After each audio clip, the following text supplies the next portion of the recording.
Hi friends, देखो आज हम बताएंगे मतलब कि बंगाल के सारे नवाबों का शासनकाल। तो सबसे पहला जो नवाब उसमें था मतलब मुर्शिद कुली खान था, जो 1713 से 1727 तक रहा था। और दूसरा में था सीजा-उद-दीन, जो कि 1727 से 1739 तक रहा था। तीसरा में आया था सरफराज आया था, जो कि सरफराज रहा था 1 साल 1739 से 1740 तक। फिर चौथा में आया था अली बर्दी खान आया था, जो 1740 से 1756 तक रहा था। फिर आया सिराजुद्दौला आया, सिराजुद्दौला 1 साल तक रहा था 1756 से 1757 तक।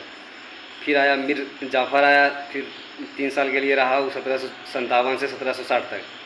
फिर आया मीर कासिम आया 1760 से 1763 तक। फिर मीर जाफ़र आया 2 साल के लिए 1763 से 1765 तक रहा था।